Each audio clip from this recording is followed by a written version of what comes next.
GK spirituals பார்வையாளர்களுக்கு எனது பணிவான இந்த மார்கழி மாதம் இந்த கன்னி ராசிக்காரர்களுக்கு நல்ல மாதமாவே இருந்தாலும் சில எச்சரிக்கைகளை நீங்க கடைபிடிச்சதா ஆகணும். 10ல குரு வருது அப்படின்ற பயம் வேண்டாம். டிசம்பர் 21 உங்களுடைய தொழில் ஸ்தானத்துல 10ல பழையபடி குரு வருது. ஆனா குரு வக்கரம் பெற்றிருக்கிற காரணத்தினால 10ல இருக்க குரு அப்படின்ற ஒரு விதி செயல்படாம இருக்கும். அதனால உங்களுக்கு பிரச்சனைகள் எதுவும் இல்லை.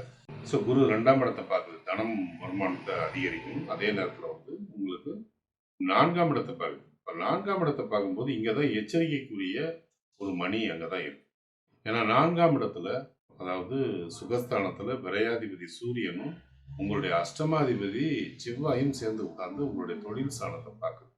அது மட்டும் இல்லாமல் மனைவி அதிபதியான குரு கிரகத்தையும் பார்க்குது. நீங்க எச்சரிக்கையா இருக்கக்கூடியது உத்தியோகத்துல நிச்சயமா எச்சரிக்கையா இருக்கணும். சக பணியாளர்கிட்ட எச்சரிக்கையா இருக்கணும். உங்களுக்கு தெரியாம திரைமறைவு சூழ்ச்சிகள் நடக்கலாம். திரைமறைவு சூழ்ச்சிகள்ல நீங்க சிக்காம இருக்கணும்னா நீங்க உங்களுடைய சம்பந்தப்பட்ட விஷயங்களை மட்டும் நீங்க கவனத்துல எடுத்துட்டு செயல்படணும். அது தேவையில்லாம அடுத்தவங்களுடைய விஷயத்துல தலையிடாதீங்க. அப்படி தலையிட்டீங்கன்னா உங்களுக்கு ஆபத்து தேடி வருதுன்னு. மற்றபடி உத்தியோகத்துல பரபரப்பும் சுறுசுறுப்பும் இருக்கும். ரொம்ப விரைந்து செயலாற்றக்கூடிய ஆற்றல் உங்களுக்கு ஏற்படும். அதே நேரம் 6ல் இருக்கிற சனியும் ராகுவும் உங்களுக்கு யோகத்தை ஏற்படுத்துவாங்க. உங்களுக்கு வரக்கூடிய பண வரவுகளில் தடை இல்லாமல் பார்த்துப்பாங்க. கமிஷன் தொழிலில் இருக்கிறவங்களுக்கு ரொம்ப விசேஷமான ஒரு நேரம் தான்.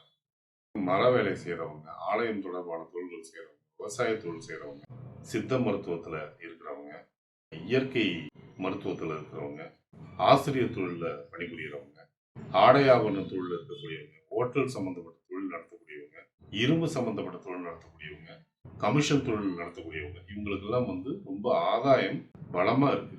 ஆனால் உங்களுடைய லாபத்துல இழப்பு ஏற்படுறதுக்கான வாய்ப்புகள் உண்டு. அதனால நீங்க திட்டமிட்டு காரியங்களை செய்யறது நல்லது.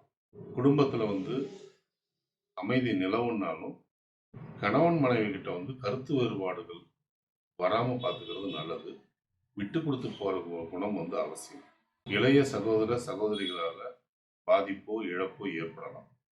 மூத்த சகோதர சகோதரிகளால ஆதாயம். தாயுடைய தேக ஆரோக்கியத்திலும் சரி, தந்தையுடைய தேக ஆரோக்கியத்திலும் சரி, நீங்க கொஞ்சம் எச்சரிக்கை கடைபிடிக்க வேண்டியது நல்லது. உங்களுக்கு சம்பந்தம் இல்லாத எலும்பு வலிகள் ஏற்படலாம், கண் வலி ஏற்படலாம். இது வாழ்க்கை துணைக்கும் பொருள். பிள்ளைங்களுடைய தேக ஆரோக்கியம் சிறப்பாகவே இருக்கும். அவங்க படிப்புலையும் சிறந்து விளங்குவாங்க.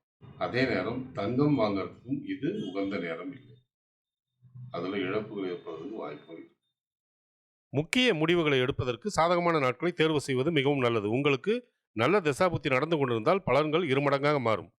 சோதனையான தசாபுத்தி நடந்து கொண்டிருந்தால் பலன்கள் நடப்பதில் தடை தாமதங்கள் ஏற்படும்.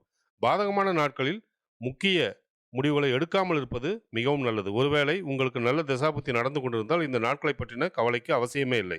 சந்திராஷ்டம தினங்களில் தேவையற்ற பயணங்களையும் தேவையற்ற பேச்சுக்களையும் தவிர்ப்பது நலம்.